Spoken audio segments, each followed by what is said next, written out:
Well, good evening. I'm your host, Robert Wilson with Cowboy Wisdom. Tonight's presentation, 7 ways why we think and know our way into yesterday. Why is thinking from yesterday? And because our thinking all draws from yesterday and draws from memory and our subconscious frozen in time imprints. Memory shapes thought. The mind relies on past experiences to process new situations, making yesterday's knowledge the foundation for today's reasoning, reactions, and everything. And that's something I've really awakened to and pay attention to. See, when I speak inspiration, I never go into yesterday's desperation or anything. But something we do is when we start thinking, we're trying to be in a familiar place, and our comfort zone programming takes over, and that's where we stay. And if you really get honest and look at the world, we do stay in yesterday's, our ancestor stuff. We're always living in scarcity. And yes, I do. Yes, and that's something I've admitted. But the subconscious echoes from yesterday are deep-seated beliefs and reflections from past influence, current thoughts, and sometimes making the present feel like a repetition of yesterday and what we've already lived. And see, one thing, even as bad and shitty as something is, it's a comfort zone to the subconscious mind. It's not to the conscious mind, but the subconscious mind has a comfort zone programming, and it's embedded so many things that we have zero clue that's in there. That's where hypnocuity or hypnotherapy allows you to go in there and start releasing it. But the world has been taught to live in scarcity and poverty, and there's never enough. And if you don't do this like everybody else, you'll never rise to anything. That's a lie. That is the biggest lie.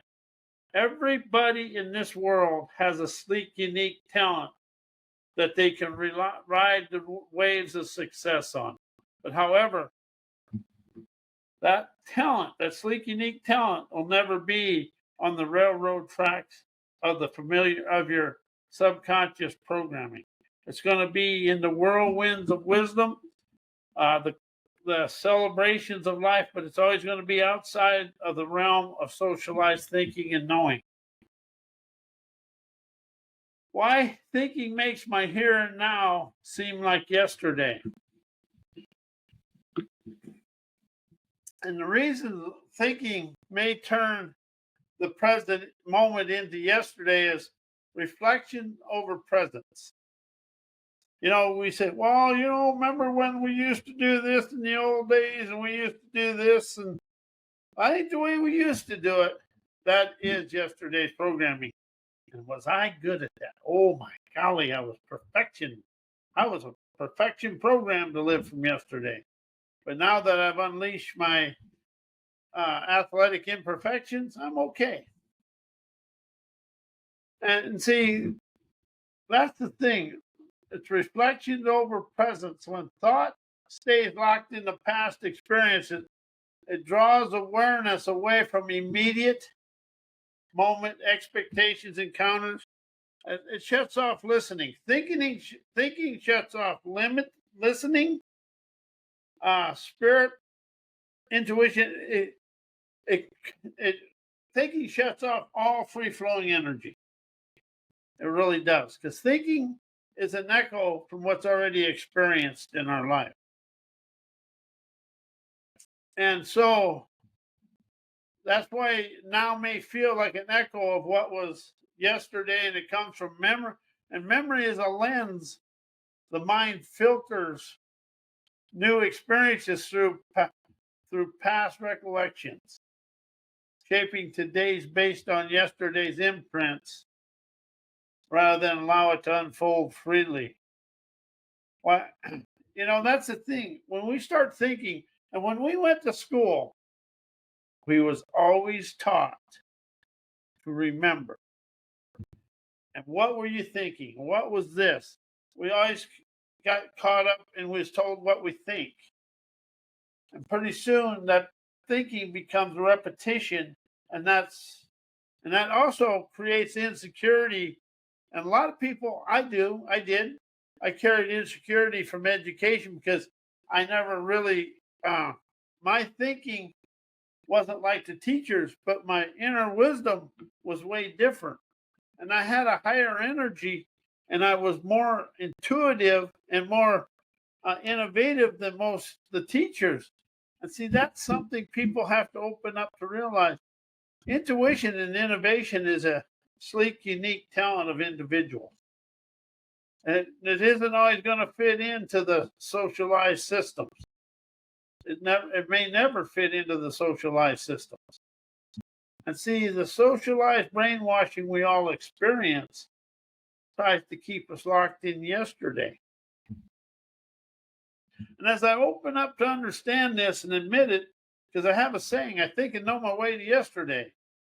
I listen my way to the penthouse.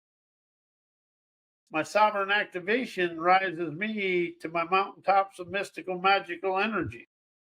See, we're all flowing energy, but we've really always shied away from it because it isn't in a socialized book. Education is actually a limitation. It's a foundation, but it's not an innovation. And I'm just saying, I just hear that thinking is a limitation. Your innovation is your chauffeur through life, but education and thinking is a foundation. It's like you got the oil road. You got the oil road, but there's a gravel pad underneath it, and the road base. That's education, knowledge. All that is the base. Everything above the road, the blacktop or the road covering, is your autodidact enlightenment. That's a word I really am fallen in love with, is autodidact. That's sovereign enlightenment, energetic listening, innate liberation, to rise me out of the thinking, knowing mind. And I ain't kidding you, my thinking, knowing mind's got just a little bit of stubborn hard-headedness in it. No, it's got lots of that stubborn and hard-headedness. Because, we think, and then we don't want to be proven wrong, so we stay stuck in it. I did. And see, I always had a higher energy, and I had a little more willing to be more innovative than most people. And that scares people. And when you have that and you're willing to step outside of the boundaries, in the working world, that's not good, because they get scared, because most of them get that job by being very, very left brain thinking, and they never let their right brain entertain their fame and fortune. And why thinking and insecurity fuel anger. See, insecurity may come from emotion, but it ends up being thinking. It's fear of judgment, doubting oneself can trigger frustration, especially when we feel misunderstood and undervalued. I can relate to that one. But we're misunderstood, because if you don't fall into the mainstream's way of life, and you have a little bit of innovation, intuition that's outside the railroad tracks, and you're gliding through life on cloud nine, unwinding your divine, people are going to be strange, because it's even look at all the inventions we use today. Henry Ford told he was crazy. Edison, he failed 5,000 times, but he didn't fail. He just found out 5,000 ways that was never going to function. And see, people that don't fit into society, and we can say we're modernized and we can fly to the moon, but it's still the same.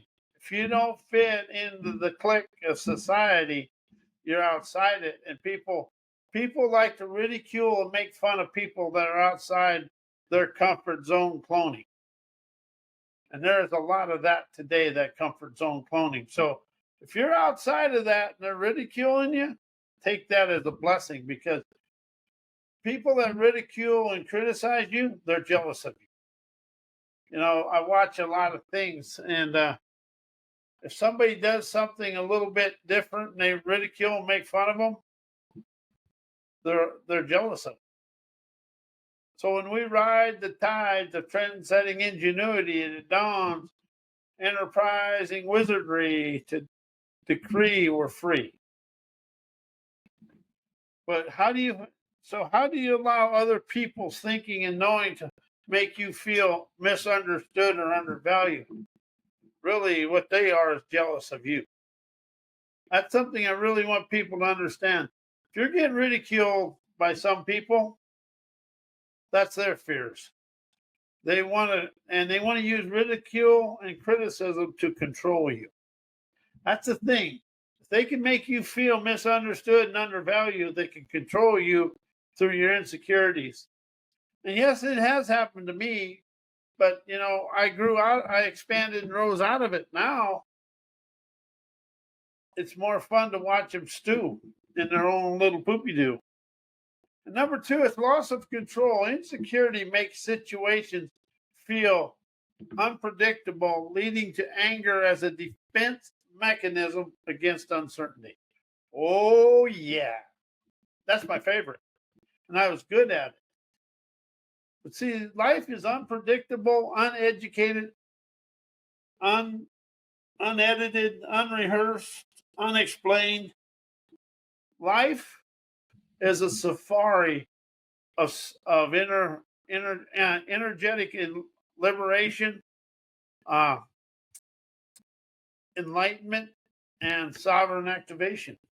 Because everything, even when we open our eyes in the morning, it's a whole fresh world out there to experience, a world of wisdom, optimism, rebellious love, dawning, and spawning spirit prowess. And see, that's something else I really opened up to, prowess instead of power. Prowess allows you to listen and maneuver through your day. Power makes you rigid and strong, but it doesn't make you have the maneuverability to go through your day with the listening, with energetic listening. See, we've been taught tough, got to be tough. Well, the tough isn't that. It's like plastic and steel. You know, we used to put PVC and steel in the ground, and what's really ironic is the plastic never erodes, but that steel has got a strength, but it rusts when it's in ground. Plastic is actually more resilient than steel pipe, but steel pipe is stronger, and that's kind of the deal. But it's like that. Life is like that. When you have stuff coming at you, you know, the toxicity of the day. If you got a plastic prowess, you can hold off that, and then you unleash your steel savvy. You flow through life with the greatest of ease, and that's the thing. It's about flowing through life with ease. But how do you use anger as a defense mechanism? I have for years. And I didn't realize it until about 2 years ago. I acted just like somebody in my family. But anger is a defense. Listening is a liberation. But it's energetic liberation and intuitive listening. It sets you free. You're just like a river in the summer flowing to the ocean of opulence. And, you know, and another thing is comparison. Comparing yourself to other people, being compared to, comparing your wealth to other people's wealth, that's a trap. It's entrapment of immaturity, insecurity, fear, and all the other gamut that go with it. And another thing, overthinking your personal shortcomings. Everybody's got shortcomings. but they're not shortcomings. They're showing you a path of enlightenment to expand, energize, and enterprise your movie maker magic, because everything, all your shortcomings are questioning you to rise and shine and expand out of them. We think in shortcomings. We understand that shortcoming is a sassy hellraiser's optimism, realizing today's canny opulence, magically invigorating now born genius, streaming, I'm liberated, I liberate me from me. And see, when you start understanding shortcomings are awakening, you stop the resentment towards others. Because, when somebody has something more than you, I was bad about this because of my childhood circumstances, and I never give myself the credit I deserved. That's the thing. We never give ourselves the credit we deserve. And see, it was resentment towards others, turning self-doubt into external frustration. That's what I did. Anger and frustration, when you strike out, that is stopping you from moving forward in life. You think that, well, they're going to say this about me. At least if they're talking about you, they're jealous of you. Always remember that. The gossipers are jealous of your talents. Why thinking insecurity fuels anger? Fear of judgment, doubting oneself, triggers frustration, and especially when you feel the misunderstood and undervalued of who you are. But the biggest thing is you feel like you lost control of your life. Insecurity makes situations feel out of sorts and out of your realm of comfortability, and then it leads to that. But why thinking sustains fears? Reasons why thinking keeps fears alive. Endless what ifs. The mind magnifies uncertainties, fueling the worst case scenarios instead of pathways of enlightenment. How does your thinking memory mind create just movie after movie of, oh, poor me, the victimitis crapitis that goes on inside you? Mine does. It did. Still does. Everybody can say this isn't happening to them. The difference is they understand how to make it go forward. But if you look for pathways of enlightenment rather than solutions and answers are a dead end. But pathways, you keep the curiosity and the inquisitive investigator within you alive and well to feel the enterprising wizardry of you to move yourself forward. And when you have whatever it is, good or bad, but when you have worst case scenarios, you have emotional reinforcement from within you that's repeated through thoughts about fear, strengthen fear, and narrow pathways that make the fear feel more real and persistent. See, thinking is like a woodpecker on a pole drilling a hole. It just keeps the thinking mind going, and it just keeps it just keeps that movie just repeating itself at a high rate of speed. It's just a basic overthinking. And now, really, the way to rise out of that is avoid the loop. The loop that keeps the thinking loop that just keeps going. And it's an over and analyzing risk can lead to hesitation. All this stuff, when I was writing this today, says, oh yeah, I've experienced that. And even though if I say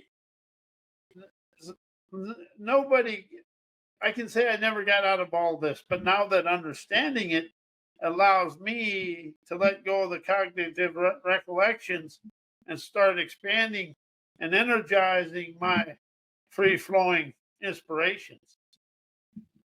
But how does that overanalyzing risk lead to hesitation, reinforcing fear instead of challenging it through action?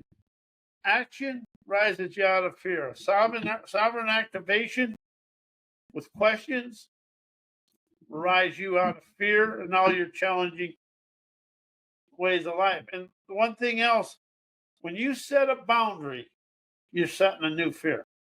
You're setting a down the road fear because you hid from that situation. That situation is going to come back a little more prominent with a little more power and a bigger echo of what you've let go in the past. This is, this opened me up to this question. Why thinking is low level energy? Because thinking relies on past patterns while inspiration taps into the limitless potential and the unseen scenery and scenarios of your desired lifestyle. Thought loops often recycle known ideas, keeping energy grounded, while inspiration sparks fresh innovation and expansive action beyond the logic limits. See, thinking is within the logic limits of yesterday. And while thinking operates at low level energy compared to inspiration, thinking has repetitive mental loops, thinking often cycles through known patterns and limiting fresh insight, keeping energy grounded, and you keep stuck in a no-go mood and a no-go energy within you. And thinking is logic over emotion, while thought relies on structured reasoning. Inspiration flows freely through unlocking excitement and boundless innovation. Imagination. It opens up your free-flowing energy for you to listen for the pathways of enlightenment. Why thinking blocks intuition. Logic overrules instinct. Overanalyzing forces a mind into structured reasoning, leaving little room for gut feelings or the sixth sense. Doubt drowns inner wisdom. Second guessing replaces intuitive curiosity, with hesitation slowing natural decision making prowess. And mental noises mask clarity. Too many thoughts create distractions, making it harder to listen for the quiet voice of intuition. And see, you never want to hear. You always want to be listening or hearkening. You hear outside noises. You listen for the inner flow of energy to hearken the intuitive wizardry that flows through you. And you want to listen and hearken the quiet voice of intuition, as now-reality wisdom blends thought with intuition, but it's the now-reality revelations that blend with your intuition, allowing both to glide and guide you without overpowering the other. Why thinking makes change, heal, create, transformation, and forgiveness hard with minimal outcome.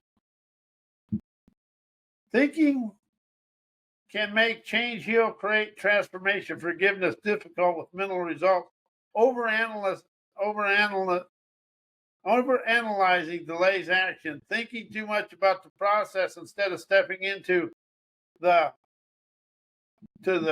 sovereign activation to feel the foresight within you to rise your forthright frequencies of easy. And then that opens everything up to be achievable. Emotional resistance. That's what the change, heal, create is emotional resistance.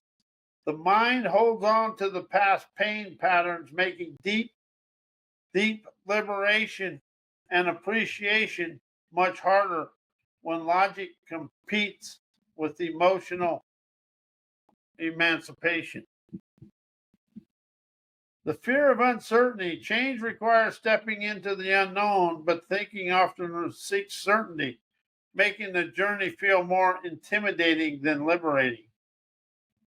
Liberation and expansion happens when thought shifts from hesitation to intentional ingenuity, awakens your trailblazer innovation to unfold. Why thinking is a silent thief stealing my inner peace. Overthinking shadows the moment. Endless analysis pulls you out of the now. Noise drowns inner silence. Mental clutter overwhelms the quiet wisdom within. Fear locks the flow. Worry hijacks spontaneity, replacing fluid movement with hesitation. Expectation chains the mind into yesterday, and the pressure to get it right disrupts effortless presence. And something else, when you open up to things, you can open up to the flow of your own energy, and that really allows you to move forward in life. And something else, thinking is non-communicative control. Internalized process, thinking happens inside, often without external expression, making communication feel paused or disconnected. It's a barrier of over-analysis. Well, thinking creates stress because endless what ifs. Overthinking fuels uncertainty, turning possibilities into anxiety. Perfectionism traps. Striving for the right answer delays action, increasing frustration and tension. And there's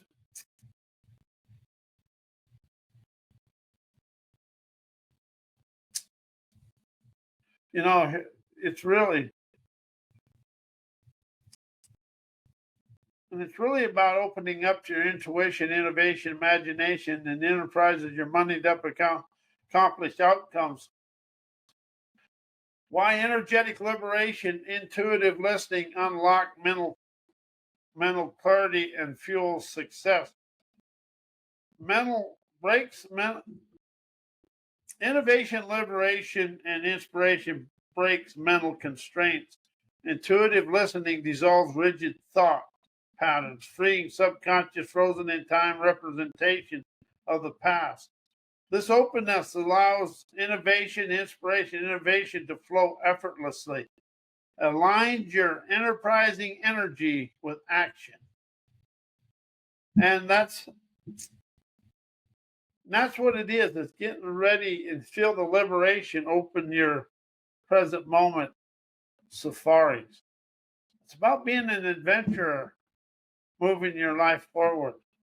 And I want to thank you. I am Robert A. Wilson with Cowboy Wisdom, and may your life be as blessed as you are a blessing to me and the world.